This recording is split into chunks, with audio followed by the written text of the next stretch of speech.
Carl and Brendan here from Games, Brains and Head-Banging Life, gbhblofficial.com for short, and it's track by track times. We go to one of the big boys, the big albums, one of the biggest albums ever released, to be fair. It is Metallica's Master of Puppets, the third studio album by the American heavy metal band Metallica, released March 3rd, 1986 by Elektra Records.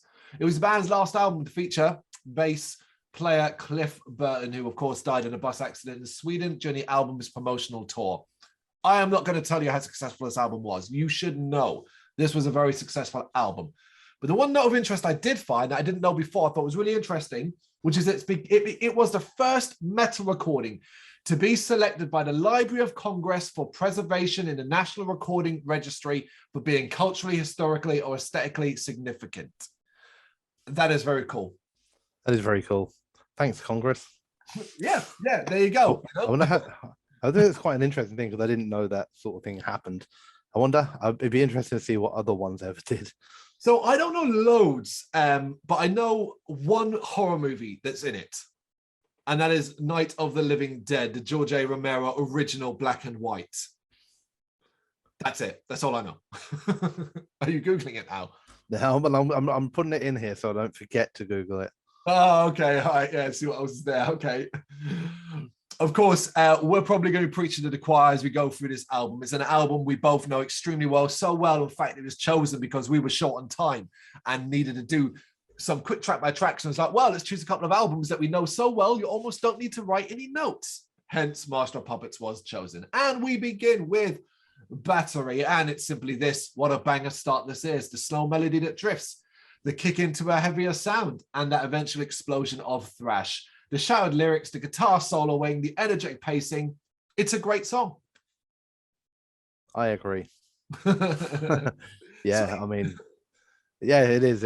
What can you say about it? I mean, other things, I guess, that, like, you know, because everyone knows the song. Every band knows the song. Every band's covered it. Yeah. You know, every band's butchered it. But like, it's not just the song itself. It's also just the intro to the album. Like starting off with that sort of slow start as an introduction to the album, and then the explosion in not just for the song, but also it's like the introduction to the whole album. It's like it's such a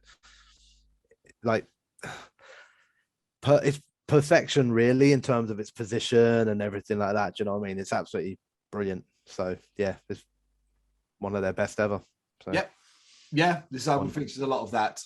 Speaking of best ever, we have Master of Puppets, the title track, and this is a masterpiece of a track. What more needs to be said than that? I've heard this song thousands of times, and I don't think I ever really get bored of it. The intro never fails to get me pumped. You know what I'm talking about. In my head, I picture Lars Ulrich standing up from his drum kit, doing his little fisticuffs. Yeah. You know, I picture it. It's got so many great shifts throughout. It's a banging chorus, that melodic drop and guitar soloing. Some really strong lyrics, which is something, you know, I always point out with Metallica. It is one of the best metal tracks of all time.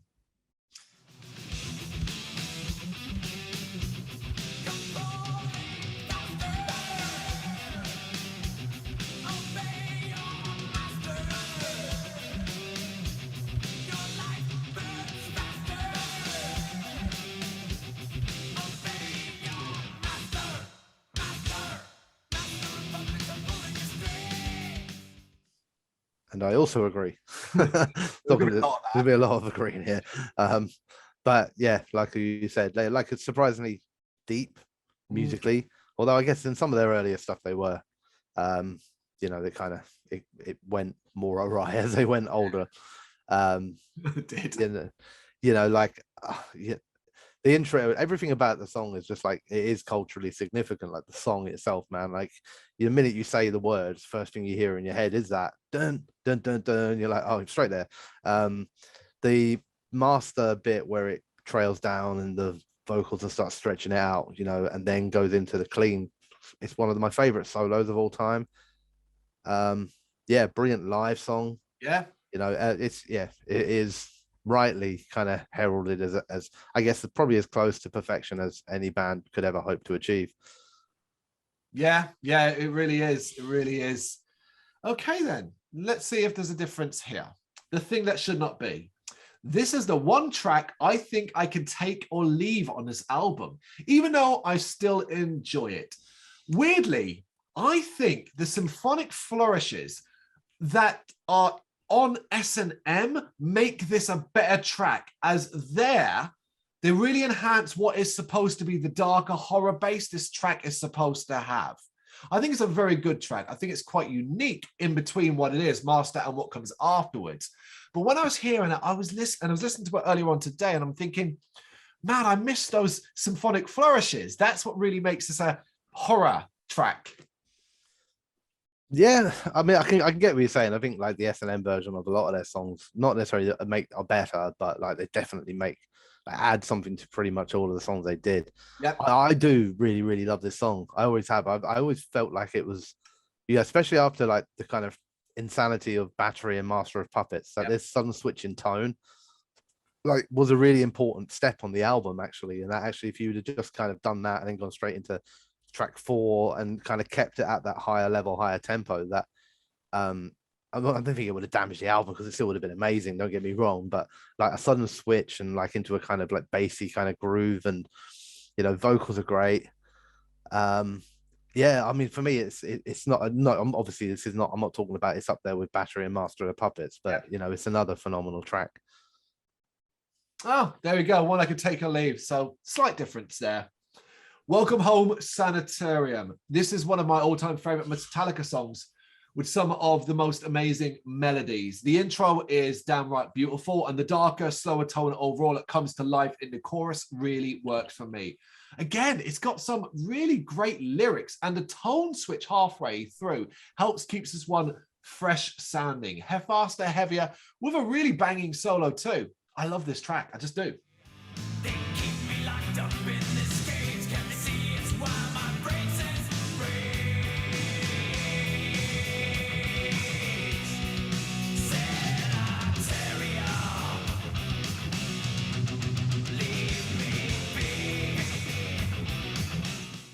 Yeah, I agree. Again, I agree. This was for a long period of my youth my favorite song on this album. You know, I absolutely loved it. I think the guitars are amazing. I think it's sung really nicely. I think again, it's got a bit of depth to it. Yeah, brilliant. Another fantastic song. I mean, for me, like at this point, I'm 4 tracks in, and I'm just like, oh shit, man. Like I've rotated this album, like, you know, which song's gonna be my favorite next week. Okay, Disposable Heroes. So I didn't really appreciate this track for a while, and then I heard them play it live and I loved it. Nowadays, I think it's a proper headbanger with some really energetic riffs and frantic vocals. I have one complaint, which is that it can be a bit repetitive and probably could have been trimmed down just a bit. That being said, I really love the chorus and I really love the lyrical content in this one. Yeah, same again. I mean, it is quite weirdly, it is different to the first 4 tracks, actually, in that it feels a bit like we'll chuck a proper fresh one in there, you know, like after playing around with a lot of melody and stuff like that, you know. But it is a banger. I agree with you also that it is very long, considering what sort of a song it is. You know, it's not far off Master of Puppets and Orion's length. Yeah, you know. But yeah, it's another good song. It's one of 2 tracks on the album that probably, like, if I was listing this album out in preferred tracks, would be one of the bottom 2. right. But that doesn't mean an awful lot, because the whole album is so bloody good. It's not a 10 out of 10, it's a 9 out of 10. It's that difference, yeah. Yeah. Leopard Messiah. Love that chunky start and how chunky the riffs are throughout. This is a bit of a hidden gem on the album. I think one people forget about. A thumping beat that is really pure headbanging gold. Some great vocals that blurb the lines between the Metallica of old and what they would become, what James Hetfield would start to sound like after this. The uptick in pace is thrilling. The soloing is immense. And the final minute is the shit you go wild for. Yeah, I agree. And this is also, like, you know, what been one of my favorite songs on this album for a long period of time. I agree. Like, I think it gets overshadowed by the start of the album in particular. Yeah. But it is amazing. The song's fucking phenomenal, man. The beat at the beginning is unbelievable. Like, it's so catchy. Yeah, like I said, it almost hurt in a way by just being on an album of such amazing tracks that, some of them unfortunately just don't get mentioned in the same breath, you know. But yeah, brilliant. Yeah, put this one on Black Album. It's the best song on the Black Album. Yeah. That kind of thing. Okay, penultimate track, and it is, of course, Orion, the instrumental. Look, I really haven't written much here because what was the point? And it's simply because what can I possibly say? It is still the greatest instrumental ever created. There's no doubt about it. It's not about being the greatest instrumental that Metallica have written. It's the greatest instrumental possibly ever written.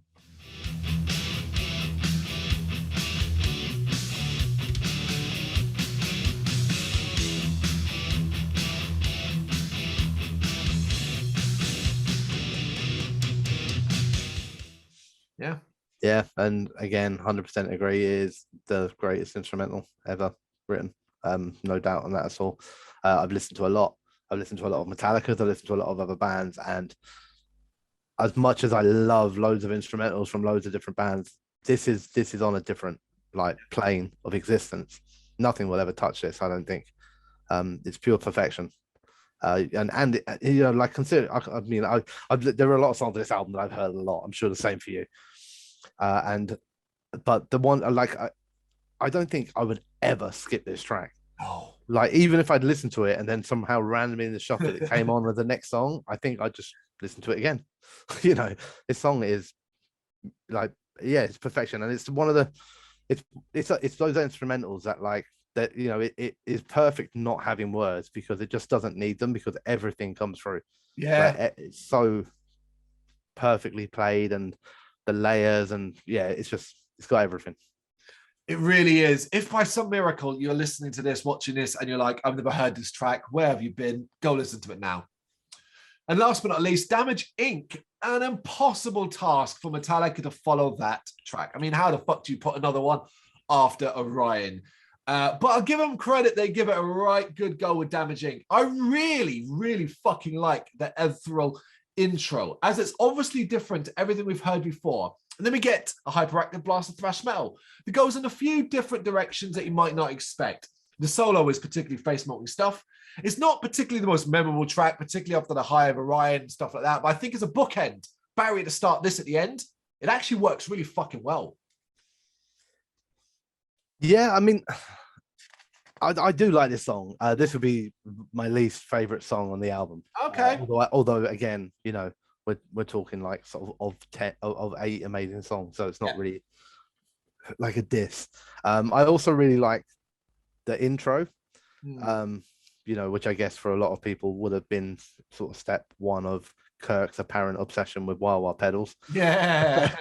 You know, oh, look what I found. Can I do it on one song, please, James? By accident that day. Lars, can I please press this? And it is like it's nice in a way, I guess, that I always quite like the fact that they kind of, you know, with all this melody and everything they've got across the album, that they ended with something that's actually quite heavy and very thrashy, which was quite cool, especially as you didn't see it coming because of that intro to the song.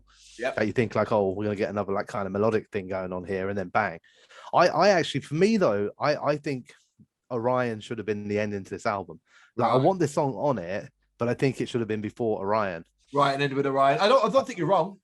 I just think, like you said already in your piece there, like, no matter how good Damage Inc. is, I will always, back in the days before streaming, I've had to play Orion to get to it, and it will never feel quite as good, you know, because I've just listened to Orion.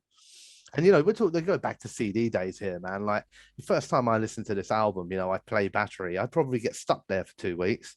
Yeah. And then I'm like, oh, shit, I better listen to something else. Play Master of Puppets. I'm fucking stuck again. By the time I got to Damage Inc., I would imagine Unjustice for All was out. Oh, very good. All right, I suspect we probably got exactly the same 3 tracks.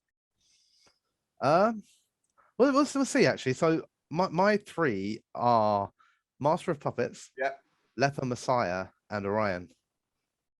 Nope. All right, we don't. We almost do, but you're right. I completely just did what everyone does, overlook Leper Messiah, even though we just talked about it.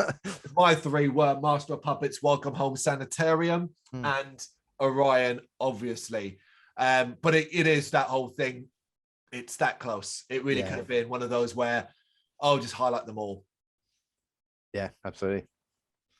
Metallica's Master of Puppets. Look, you just heard us wax lyrical about how brilliant this album is and how brilliant we both still think it is. Do you have any thoughts on it? You know what to do. Drop them in the comments.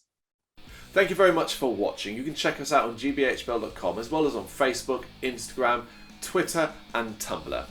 Go to Patreon to help us out over there. That's patreon.com/gbhbl, as well as Big Cartel, where you can find some of our merchandise.